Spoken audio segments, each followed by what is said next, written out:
खबरें तो आप बहुत देखते होंगे, लेकिन खबरों को गहराई से जानने के लिए हमारे चैनल को लाइक एंड सब्सक्राइब करें और बेल आइकन को दबाएं। राजस्थान में जितना जल्दी सचिन पायलट का राजनीतिक करियर परवान पर चढ़ा, उतना ही जल्दी पायलट का करियर खत्म हो जाएगा। लोकसभा चुनाव के बाद सचिन पायलट का राजनीतिक करियर पर संकट के बादल मंडरा सकते हैं। ऐसा इसीलिए क्योंकि चुनाव के बाद राजस्थान में एक छत्र राज चलने वाला है। जी हां, किसी और का नहीं बल्कि राजस्थान की राजनीति के जादूगर अशोक गहलोत का। अशोक गहलोत ने जिस तरह से सरकार में सचिन पायलट का वजूद खत्म कर दिया, उसी तरीके से पायलट उनका राजनीतिक करियर भी खत्म कर देंगे। अभी अशोक गहलोत का पूरा ध्यान सिर्फ और सिर्फ लोकसभा चुनाव पर ही है।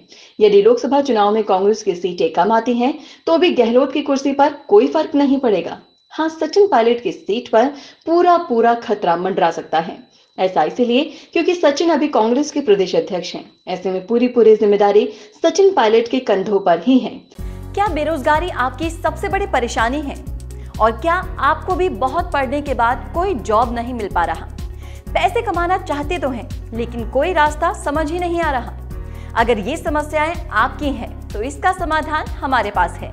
डिजिटल तकनीक के इस जमाने में वो लोग रोजगार की बिल्कुल फिक्र नहीं करते जिनके पास डिजिटल तकनीक का पूरा ज्ञान होता है।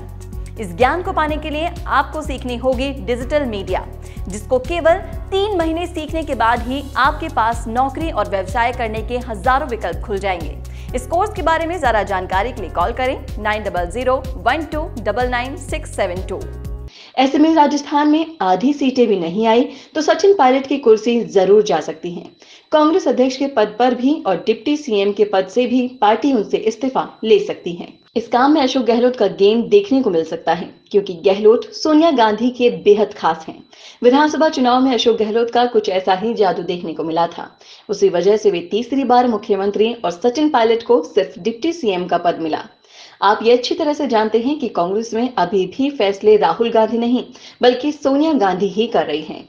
ऐसे में सचिन पायलट पर भी अंतिम फैसला राहुल गांधी नहीं बल्कि सोनिया गांधी ही कर सकती हैं। हमारे क्वेश्चन कॉन्टेस्ट में हिस्सा लेने के लिए आप सभी व्यूअर्स का बहुत शुक्रिया। हमारा दूसरा सवाल है, देश में सबसे बड़ा आत्मघाती हमला हुआ है, 37 से ज्यादा जवान शहीद हुए हैं। क्या सोचते हैं आप कि अब सरकार को क्या कदम उठाने चाहिए? इस सवाल का जवाब देने के लिए जल्दी से अपना सेल फोन उठाइए और सेल्फी वीडियो बनाकर आपका जवाब क्या है हमें भेजें।